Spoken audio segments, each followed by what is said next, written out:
So this was your, what, like fourth sermon? Yeah, I can't even remember, right? It was fourth or fifth. Yeah, something like that. I mean, yeah, Several. We're in the... which is We're it's in good it. vibe. Well, that's true because some of those are the Easter preaching, True. post-Easter preaching. Yep. Um, Forgot. what was it that you called? It was the kind of unofficial youth pastors preached Sunday. Yeah, I think that might have been, the Sunday after Easter. Another is like what the New Year's, whatever the closest one to New Year's, or after Christmas. Kind of after the big, kind of once the proverbial finish line is crossed, it's like, Yeah. why don't you take this one? And that's all right. I'm not mad about it.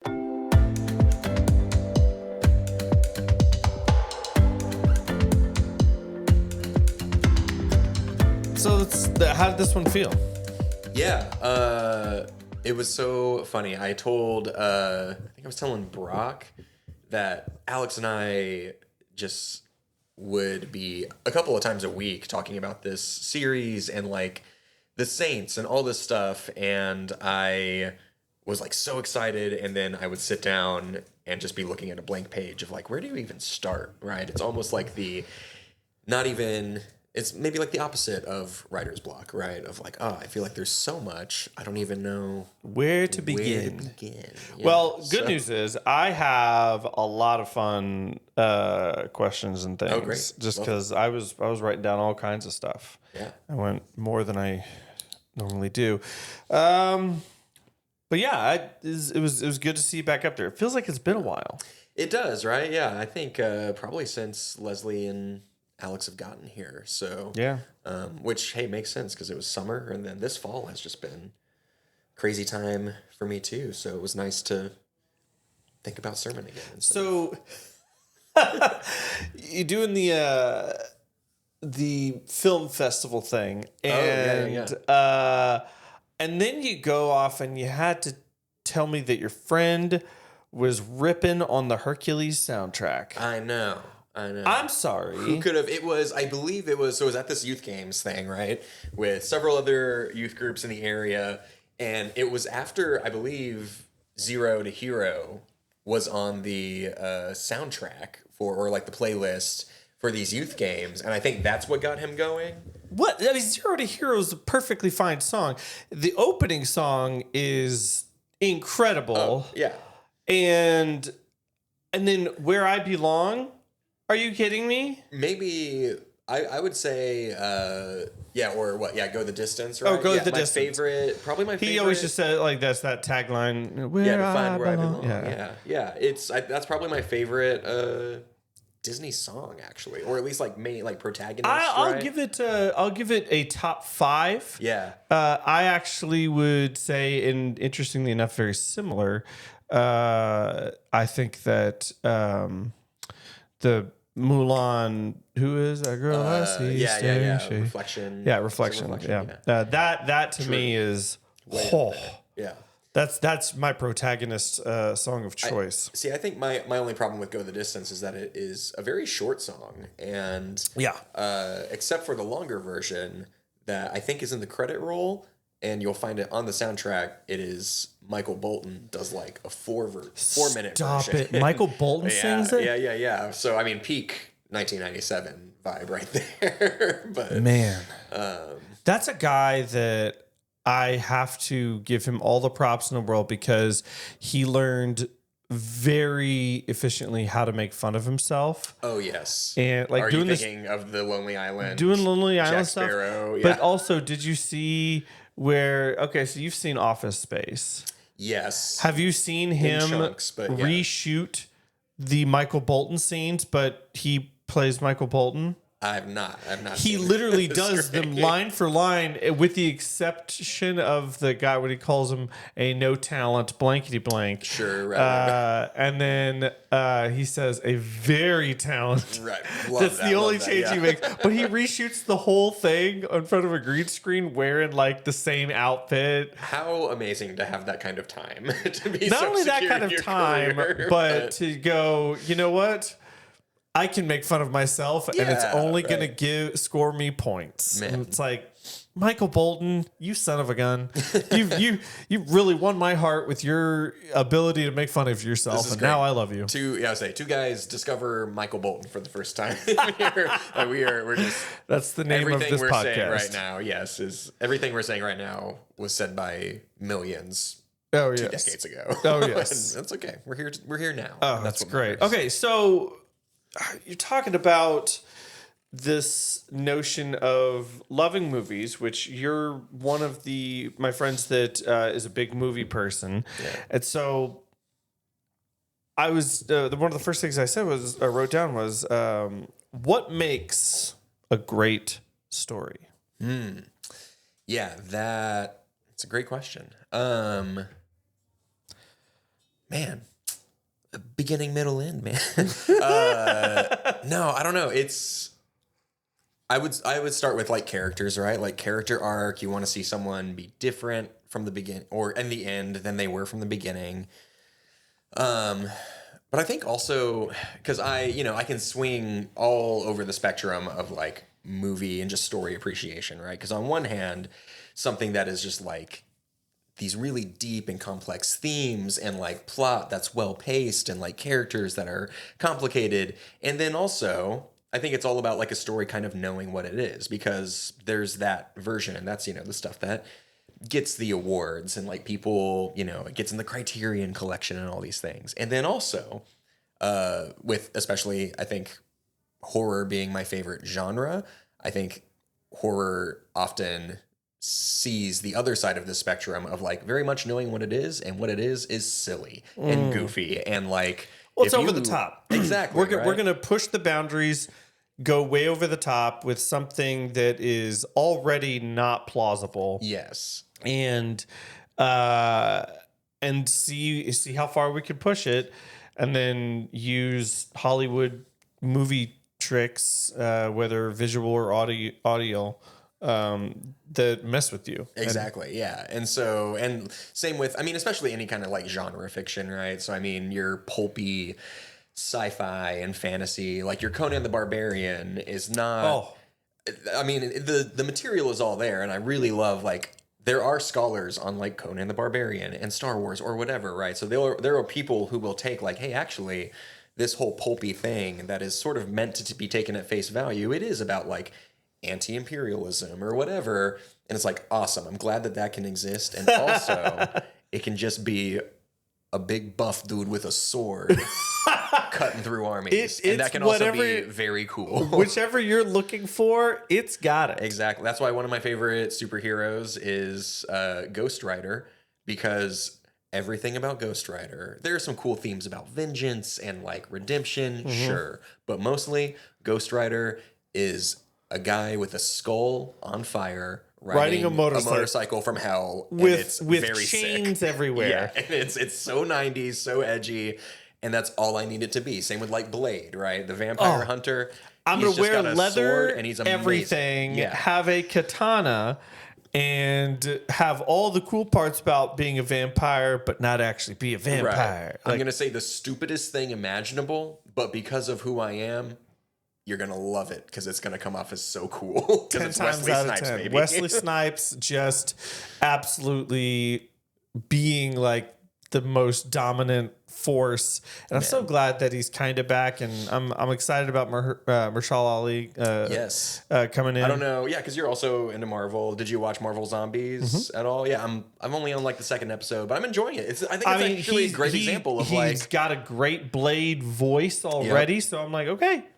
We're off to a great start here. Yeah, and to that end, because I know we've talked about Marvel, off pod a lot, and I think Marvel Zombies was like perfect, right? Amidst all the Marvel fatigue that is hopefully starting to round some kind of corner. Well, it's just so it's almost a random thing. Like, really, you're gonna take the all this world building of Marvel and then just go, what if they were zombies? Right, yeah. That was my impression of you doing an impression of somebody. I like it. It's good. I totally picked up on that. Yeah.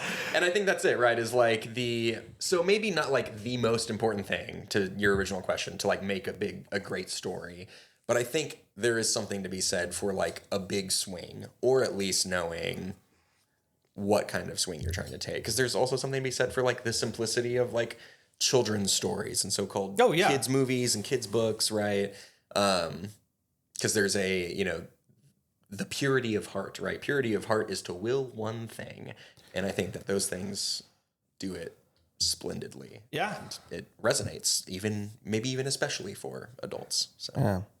By the way, if this is your first time joining Sunday Plus, none of the other episodes are anything like this. We don't normally talk this much about Marvel. This is just what Kevin and I like to talk about because we're both big Marvel buffs and love that nerdy stuff. But among other things, but it's just the thing that we probably connect on the most besides Jesus. Yeah.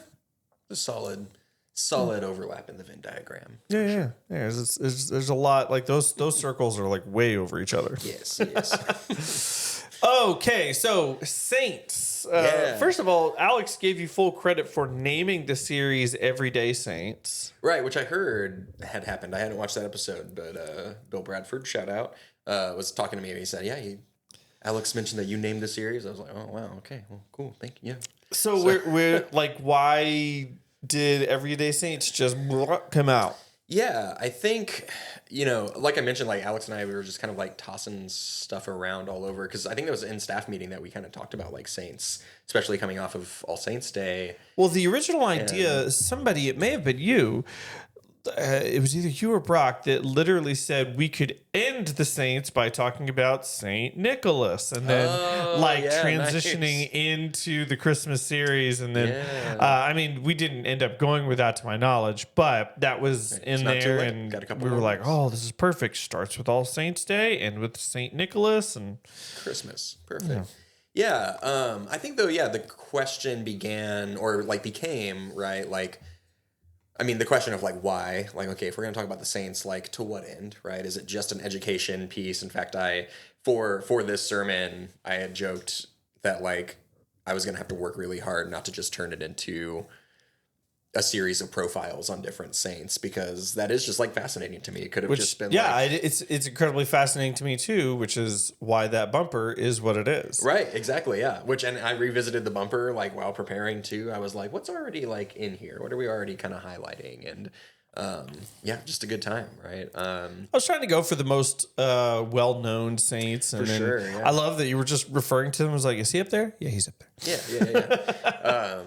Yeah, I wish I had done like a little more digging on like Joan of Arc specifically, because I was like, very cool. Just love having the warrior up there. But so the question though, of like Everyday Saints is, and I think my sermon really just focused on this kind of like the demystifying nature of it, demystifying the idea of saints, not to dismiss or detract from like what is special and what is acclaim worthy of any and every saint, and also to be like, we're not talking about something as lofty as we might often. Was there a particular saint that you read about that you felt like, oh, this one? Sure, yeah. Always Saint Francis, which is why I probably talked about him the most in the sermon. Just the best. And I think I'm like such a sucker for like Christian mysticism anyway. Like I've got a whole shelf in my office of Paulist Press has a series called The Classics of Western Spirituality, which should always make us skeptical when there's any entity that says like the classics. It's like, okay, now we're talking. Now we have to start thinking about like canon and who gets to decide what is important and what isn't. But they actually do a pretty good job. And that's one reason I really love this series is they have like, your classics like Francis and Catherine of Siena and Julian of Norwich and Teresa of Avila and so on and so on, like the ones that people would like recognize. But then they also, John and Charles Wesley also have their own in there, right? So are they canonized saints? No, I don't think so. And so that's what's cool too, right? Is that since it's classics of Western spirituality, it's also like there's some interfaith element to it too, right? So there are a handful of Jewish mystics and writers. There's a handful of I don't have them yet, but keyword being yet, of I think it's called like evidence of spiritualism or spirituality in early Islam, and then they have a couple that are on my shelf is about like Mesoamerican and indigenous North American spirituality. And so kind of like, it's not expressly just Christian. It is kind of this interdisciplinary, there's something up with the human practice of like mysticism and like diving into what could often be seen as like the soft, the soft science, the people who to be honest about it, right? And like have some luxury of being able to sit in a room and think about God and try and connect with God because they're not out there breaking their back to survive in whatever time. But yeah.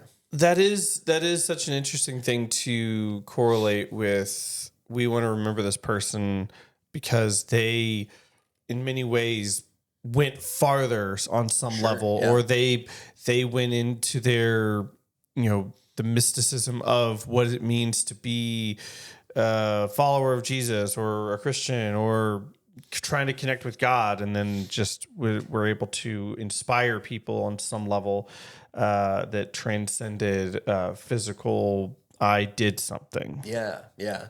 Well, and I think like it can get very, and I totally get any aversion folks might have, because I think I felt that too. Of like, it can feel very woo-woo, to put it technically, right? And woo-woo, very like, ooh, wow, that sounds like such a high concept, or very, I don't know, like non-practical, non-tactile, right? Mm-hmm. And at the same time, to my point about like, I think the saints would be the first to also tell you, for as eloquently as they might talk about like, ooh, the Spirit of God, or like that intangible, mystical, spiritual element of faith and like the presence of God, I think most of the time there is kind of this air or understanding, even from the saints and the writers themselves, that's like, I'm pretty sure this is a thing. And that's about as far as I can take you, because I'm also still kind of figuring it out and seeing what there is to that. And I think there's something really beautiful about that there's never, I won't say never, right? Because some people have an ego. St. Augustine. Another beef for another day. But I don't know. That seems kind of fun. Pod is for, right? Yeah. Yeah. But yeah, it's the. I mean, he has a month named after him, so come on. Well, gosh, and it's my birthday month too. Written in the stars. Written in the stars. Augustine. So anyway. I don't know, when you were saying like that this thing that makes them more relatable and stuff because they're just trying to figure stuff out. I latched on to the story of St. Nicholas punching a dude in the face. A classic, our favorite apocryphal telling, which I was able in the second service, right, to nailed it. Nailed it. Yeah. Because I totally was. I was afraid I had goofed majorly, because Wendy was like Santa Claus, and I was like, oh no. And I talked with her. I was like, when I talk about Santa, when Santa comes up in my youth ministry context, there are certain understandings. I don't know who watches the pod, and so I want to continue to tread softly, especially here in the spirit of the season. But there's a particular range of understanding within my target audience as to Santa and what's up with Santa and what he's up to. I mean, he's currently finishing his list and probably on the second check of making sure that he knows who's not been naughty and who's been nice. Right. And that's top of mind when I do something like Children's Time. However, when I'm like in the pulpit, that's not necessarily top of mind. So when Wendy in the pulpit approaches me, Santa punched a guy once. Right, exactly. And she's like, you can't tell all these kids that Santa punched a guy at church. And I said, watch me? Well, I was like, first of all, that ship has sailed. Second of all, the second ship is getting ready to also sail. But I will give the caveat to give a fair warning. Naughty or nice, Arius. Who's to say that not, guy right? didn't have it coming? He was being naughty, and Santa was like, no more naughty. It is, among the most fundamental heresies when we talk about early church history. Yeah. So they're, justified is what I guess I would say. He's a saint and we are not, so who are we? That's right. And I'm glad, I think that is what we should take away from all this. Is like the infallibility of, as long as they have the title, then yeah, no questions. No questions asked. with your rapid studying for 2, maybe 3 weeks before preaching on saints, was there any wisdom that you imparted that you said, oh, like Yeah. some quote or some act or something that you just were like, oh, like I love those moments when I'm learning about something and something just Yeah.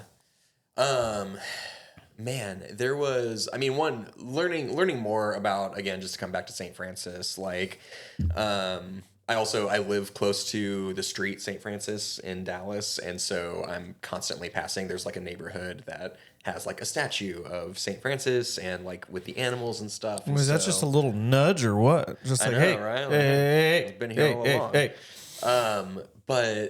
So it wasn't necessarily a quote. So I guess two main things really that stuck out, right? One being uh, St. Francis's like upbringing, and I guess that's what I was alluding to a second ago when I was talking about like the surprising and, depending on your perspective, maybe disappointing thing is like Francis and like Teresa are two great examples of like their upbringing was one of like privilege and wealth, right? Like they had access to everything. And I think that also then makes it all the more astounding that they would walk away from that and like opt into poverty. Yeah, I grew up with an affluent ability to have access to seemingly whatever. Yeah. And I want for nothing.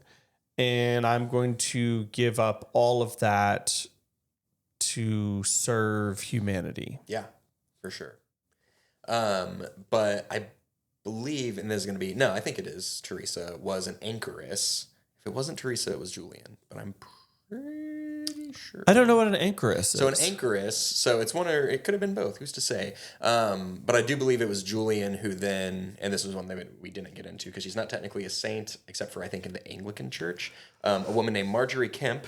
So fast forward a couple centuries, she was the first. She wrote a biography, what is considered to be the first English language biography. So that's cool. Just like the life of Marjorie Kemp. She was also a mystic. And I believe she was, kind of following in the footsteps of Julian. All to say, an anchoress is one who, or an anchorite, an anchoress just being a woman who's an anchorite. And it is a particular kind of, basically like seclusion, right? So think like a parsonage, but scarier. It's like attached to the church typically, and it is basically it's a cell is like the actual word for it, right? So they opt into an anchorite opts for a life in this cell that is attached to the church or wherever it is that they are. And it's not that like they can't leave, right? But like that is like their place, right? Like that is their home, that is their work, and yeah. And so I think I always associate that with Teresa, right? Because of the idea of like interior castle is like, oh, okay, so literally you're like in this cell is how it seems. But there is something to that, I don't know, like cementing oneself in place as well, right? Yeah. It's not just like an extreme measure of like your calling to one place or time or whatever. But I think that's one thing that's always fascinating to me about saints and mystics and people in some kind of monastic practice is the way that we engage the material differently toward like a spiritual end. So for a more practical maybe sense of that is one of my professors at ACU, Randy Harris, was always joked. The joke was always that he was like the resident monk, and one of those things was that he simplified his wardrobe so that all he ever wore was like a black polo and like black slacks, and he had like handfuls of these outfits like cartoon characters do, right? And so simply and there people have talked about the way that we dress, as a matter, simplifying that as a matter of like vanity or whatever. And for Randy though, it was always like it's not anything I ever think about when it comes to my mental space, what I spend time considering, the decisions I make day to day. Clothes just aren't like on the table. It is a matter of simplicity and taking one of the many things that we have to deal with as humans and demand some, even small as it may seem, amount of energy to take that off the table so that my mind could be. I know another somewhere guy else. like that, Yeah. a musician who wears the same thing every day. And he has multiple versions of it. He's got like 3 pairs of black shoes, plenty of socks, but then like 2 or 3 pairs of black pants, and then because he like never wears shorts. Yeah. And then just a myriad of black shirts. Right. Yeah. Which one is I would love to see someone who does that same practice, but with something that makes so much less sense than just like clothes that obviously match. It's like, yeah, it's like I don't that, really think. I just have this one outrageous outfit. I think it was that I wear like a every day. history teacher or something like that. Worked at through middle school or high school, and he accidentally wore the same shirt the second year of school portraits. And so the first 2 years, and one of his colleagues pointed it out to him, was like, you wore the same yellow shirt. And so then he was just like, guess what? That's my picture day shirt. And so now he has like over 25 years of wearing the same shirt. And so there's graphics online where it has every single one of his picture day pictures wearing the same shirt, but how much he's changed. It's pretty funny. That is, and I think that could be, I think there's something there, right? Of the using comedy as a theological source. Is there something to be said for these kind of stoic practices, if you will, as just like commitment to a pretty good bit? Daniel Radcliffe famously did that. He was filming a movie, and somebody like him, you can't go anywhere without paparazzi trying to get pictures. For sure. And he was going to be at this place on set for a while, but it was near town, so he kept going into town. But he wore the exact same outfit every single day for over a month because he was like, well, once they get pictures of the first day and they realize what I'm doing, like they can't sell more because the people they're selling it to are like, this is the same pictures. Right. That's pretty good. And so he wore the same picture or the same outfit every single day so that paparazzi would leave him alone. I love it. I was like, that's really clever. Man, I feel, speaking of Daniel Radcliffe, apropos of nothing, but I always got to give flowers to one of my favorite small-time like stand-up comics right now. His name is Benny Feldman. He's kind of like in the vein of like Mitch Hedberg and Dimitri Martin of like one-liners. Yeah. And so he's got a bit where he talks about, he says, growing up, I had Lego figurines. I had 2 Lego figurines of Harry Potter, but you can't have 2 of the same guy. So I would pretend that one of them was Daniel Radcliffe. And I'm like, that's so silly, but so simple, so good. That is, I like that joke. That's good. That's a good joke. So I wanted to kind of wrap up with this topic of discussion. Yeah. Is there a saint or saints that as you're learning about them, you're like, I want to hang out with that guy? Yeah. Who would you hang out with that is a canonized saint? Yeah, man. And that's what's so fascinating too, right? Because that was the whole, I will get to this question and I will say someone other than St. Francis because I feel like that's a given. Because one of my goals, one of my aims also that I didn't get he may be interesting, but he may not be the kind of guy to hang out with. to actually hang with. That's true. Yeah, it might not actually be. Like, I find good Tom hang. Cruise incredibly engaging and entertaining. Not sure I want to hang out with him. Yeah, because then you also asked though, right? Like a canonized saint. I was like, okay, so, and that was one that I was like, we probably don't need to get into the ins and outs of canonization because that's not something that the I don't know. UMC Can you give a does, 90-second answer of what does it mean to be canonized? I don't know. Part of it's like you got to do a miracle, so that's also wild. Like St. Francis, I don't remember what the word is. It's not contracted or just got, but expressed, had stigmata at one point, and so there we go. So that helped him be canonized. So yeah, some kind of miracle, and then there's a handful of other things. But again, that's also different denominations do it differently, right? So Catholicism, Catholic canonization is different from Orthodox, it's different from Anglican, and so on. And the UMC, one thing that I did kind of cut for time, we don't have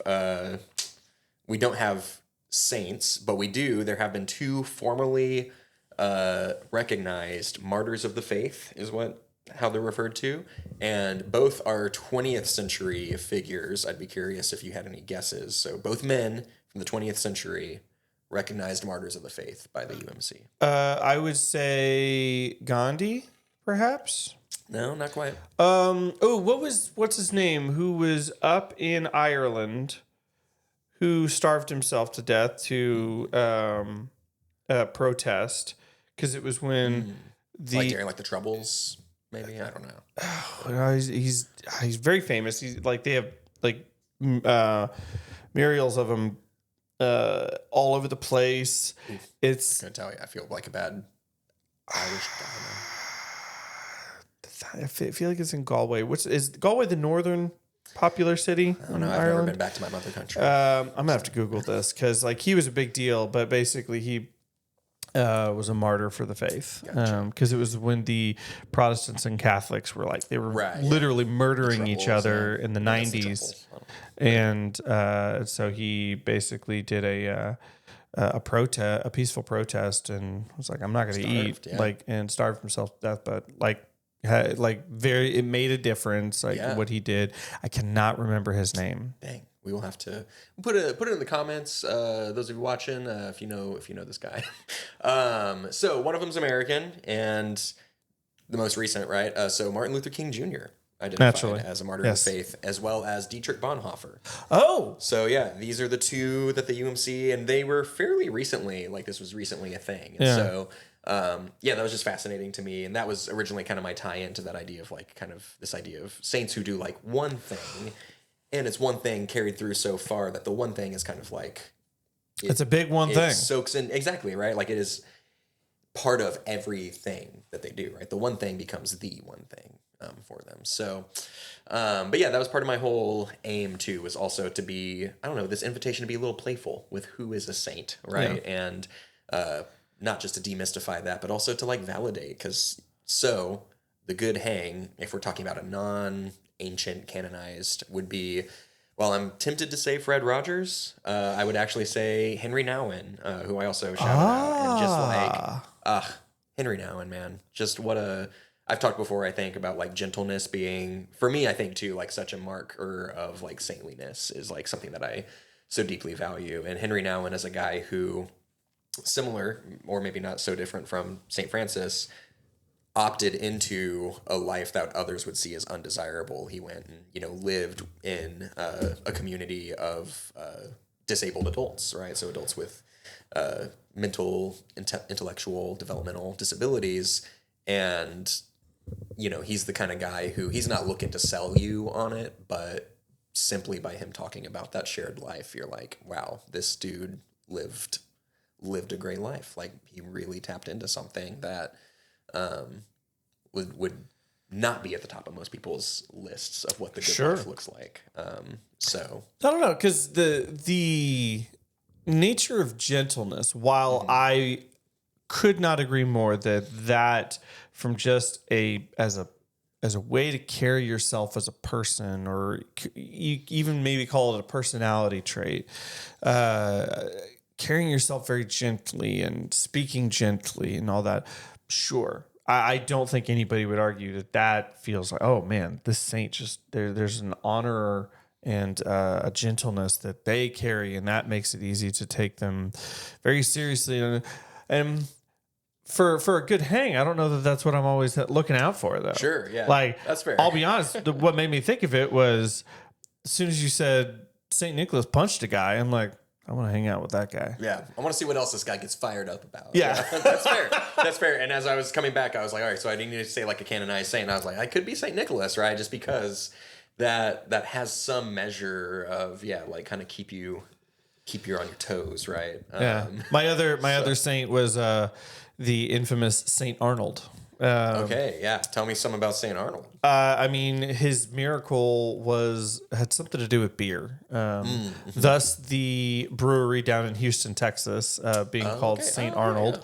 Yeah. He's the patron saint of beer, and his miracle was he made beer out of nothing or something. I don't remember. Had something to do with beer. Ex nihilo beer. So those are my two top candidates is nice. Saint Arnold and Saint Nicholas. Kind of so the guy who will get the party started and then the guy who will end the party with the fight, right? I like it. I don't know. Just it feels like those two guys, I'm like, they achieved sainthood. They're also really cool. Right. They're doing something. I'm like, yeah, I like this. Well, and St. Patrick, maybe one just to take me around Ireland, right? Someone who would know the good the good hangs in Ireland. And also, maybe I'm a sucker for. Have you seen? I think we've maybe even talked about it before. The video of the Trinitarian heresies of like modalism, or like all the different ways people have tried to explain the mystery of the Trinity. But it's this video that's like an icon of St. Patrick, and it's like St. Patrick talking to two like animated peasant Irishmen. And no, I haven't seen so this. they're like, all right, Patrick, like, what is the Trinity thing that you're talking about? Like, tell us about it. And he starts like explaining it. But first, he talks about it in terms of like water, right? And he's like, okay, so you know how water can be, vapor or ice or or liquid. ice or liquid. And he's like, it's like that. And then they go, oh, Patrick, that's modalism. That's a heresy. Like, and they like, so this idea that the peasants know more about the Trinity than St. Patrick does. And that just sounds like Monty Python, that scene where Arthur comes up and he's talking to them and they're explaining governments to him. And yeah, because then I think it is his shamrock one. And he's like, how a shamrock is like one shamrock, but it's got 3 leaves. And they're like, that's partialism. That's also, and he's like, okay. It's like, what about how the sun is both light and warmth and, or like light and heat and something else? And they're like, that's partialism again. And he's like, ah. So it's send really this good. to me. Yeah. I have to watch it. Yeah, because then he just gets upset and he like goes into like the actual like canonical theology of the Trinity being a divine mystery that you can't express. And I'm like, oh, why didn't you just say that then? He's like, oh my gosh, you guys are the worst. And they're like, all right, well, let's go celebrate by getting drunk and throwing ourselves in the river. That is so. That's everything I want out of a St. Patrick encounter. Yeah, I love it. Well, I love it. Thanks for hanging out with us. Of course, yeah. Go learn something about saints. Go Google that stuff that we didn't have the answers to on hand. And we'll catch you in the next one. Peace.